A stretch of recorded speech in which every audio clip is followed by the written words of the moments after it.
So long weekend సందర్భంగా మనకి గురువారం విడుదలైన 'కూరి' అండ్ 'వార్ 2' చిత్రాలకి ఒక మంచి అడ్వాంటేజ్ దొరికిందనే చెప్పాలి. ఏంటంటే రిలీజ్ అయిన 2 మూవీస్‌కి కూడా మనకి మిక్స్డ్ టాక్ అయితే ఉంది.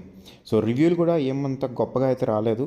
అండ్ ఫ్యాన్స్ కూడా మనకి అటు ఇటుగా ఉన్నారు. కంప్లీట్ పాజిటివిటీని అయితే చెప్పట్లేదు. సో విడుదలకు ముందు 2 మూవీల మీద కూడా భారీగా హైప్ అయితే క్రియేట్ అయింది. అండ్ 'కూలీ' మీద అయితే కొంచెం ఒక స్టెప్ ఎక్కువ క్రియేట్ అయిందని చెప్పాలి. అండ్ అవే ఇప్పుడు పెద్ద మైనస్‌గా మారాయి. ఏవేవో ఊహించుకొని ప్రేక్షకులు థియేటర్లకు వెళ్తే వారందరూ నిరుత్సాహపడేలాగా మనకి సినిమాలు 2 కూడా మనకి ఈ వారం అయితే రిలీజ్ అయ్యాయి. సో 2 మూవీలకి ఒక ప్లస్ పాయింట్ ఉంది. అదేంటంటే లాంగ్ వీకెండ్.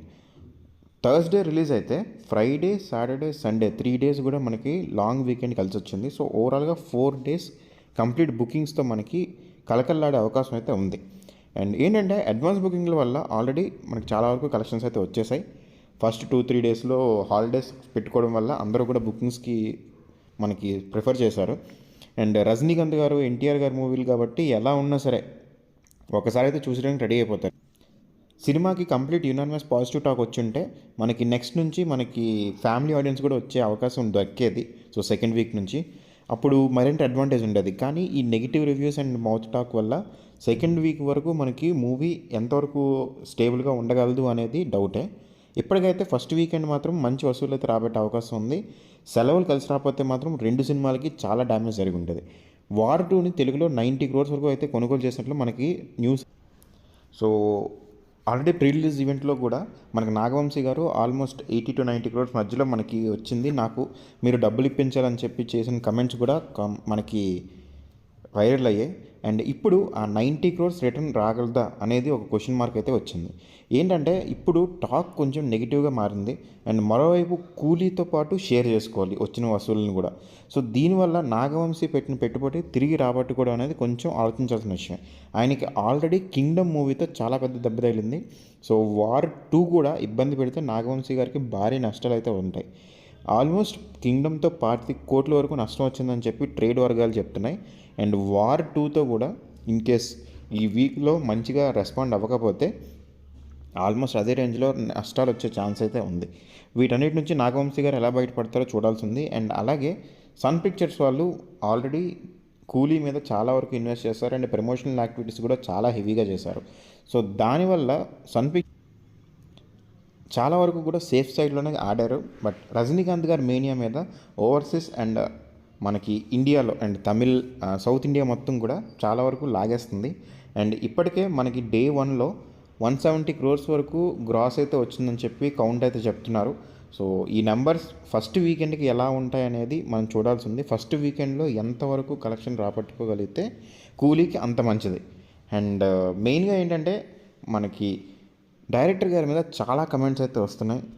మనకి కళానిధి మారన్ గారు ఇంత మనీ పెట్టి ఇంత గ్రాండ్గా తీయడానికి చూస్తే మనకి లోకేష్ గారు ఈ రేంజ్ ఇచ్చారన్న డైజెస్ట్ చేయలేకపోతున్నారు ప్రజలు.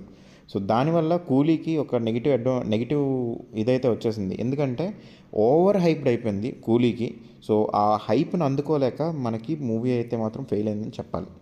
ఎందుకంటే ఆ రేంజ్ ఎలివేషన్స్ కానీ జైలర్కి ఉన్నంత ఎలివేషన్స్ కూడా కొంచెం తగ్గాయని చెప్పాలి ఇందులో, జైలర్తో కంపేర్ చేసుకున్నా కూడా. సో రజనీకాంత్ గారి మూవీ అనేసరికి చాలా ఎక్స్పెక్టేషన్స్తో జనాలు అందరూ వెళ్ళారు. అండ్ దానికి తోడు ఇది ఎల్సీయూలో పార్ట్ ఉంటుందా ఉండదా అనే విషయం కూడా చాలామంది చెప్పారు. అండ్ నాగార్జున గారు విలన్ రోల్, ఇవన్నీ కూడా చాలా వరకు హైప్ క్రియేట్ చేసాయి. ఆ హైప్ను అందుకోవడంలో కూలీ అయితే ఫెయిల్ అయింది. సో దానివల్ల ఈ నెగిటివిటీ అని అయితే మనం చెప్పుకోవచ్చు.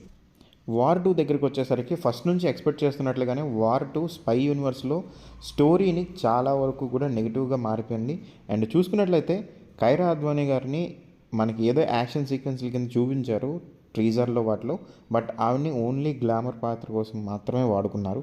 అండ్ ఇద్దరు హీరోలు కూడా వాళ్ళ పరిధిలో వాళ్ళైతే చాలా ఎక్సలెంట్గా అయితే వర్క్ చేశారు. ఎన్టీఆర్ గారు కావచ్చు, హృతిక్ రోషన్ గారు కావచ్చు, ఇద్దరిది కాంబినేషన్లో. అండ్ మెయిన్గా చెప్పుకోవాలంటే ఎన్టీఆర్ గారికి ఈ మూవీలో వచ్చిన లుక్స్ ఏవైతే ఉన్నాయో అవి చాలా బెస్ట్ లుక్స్ అని చెప్పుకోవచ్చు ఆయనకి. అండ్ చాలా స్టైలిష్గా అయితే కనిపించారు. అండ్ నెక్స్ట్ ఇలా చూసుకున్నట్లయితే దీనివల్ల మనకి కూలీతో ఫస్ట్ నుంచి కూడా మనకి ఏదైతే ఫైట్ అయిందో దానివల్ల ఆల్మోస్ట్ 100 crores రేంజ్లో మాత్రమే గ్రాస్ అందుకోగలిగారు. ఈవెన్ తెలుగు రాష్ట్రాల్లో కూడా ఎన్టీఆర్ గారిది ఒక అంటే సర్ప్రైజ్ రోల్, అంటే ఒక సపోర్టింగ్ రోల్ అని కానీ, లేకపోతే ఒక ఏంటంటే గెస్ట్ గెస్ట్ అపియరెన్స్ టైప్ అని చెప్పి చాలా వరకు కూడా చెప్పారు జనాలు. అంటే ఆ రకంగా ఫీల్ అవ్వడం వల్ల వార్ టూని ఎన్టీఆర్ గారి మూవీ లేదా తెలుగు మూవీ అని చెప్పి అయితే అడాప్ట్ చేసుకోలేకపోయారు. దానివల్ల ఒక నెగిటివ్ ఇంపాక్ట్ అని చెప్పుకోవాలి దీనికి. సో ఏదైనా సరే రెండు మూవీలు కూడా నెగిటివ్గా ఇప్పుడైతే మనకి రివ్యూస్ అన్నీ కూడా నెగిటివ్ రావడం వల్ల, మిక్స్డ్ టాక్ రావడం వల్ల నెగిటివిటీని మోస్తున్నాయి. సో మూవీ ఎంతవరకు ఎండ్ అవుతాయి, ప్రొడ్యూసర్లు ఎంతవరకు సేఫ్ అవుతారని మనం చూడాల్సి ఉంది. సో రెండు మూవీల్లో మీరేం చూసారు అండ్ మీ అభిప్రాయం ఏంటో ఖచ్చితంగా కమెంట్ అయితే చేయండి ఫ్రెండ్స్. Thank you.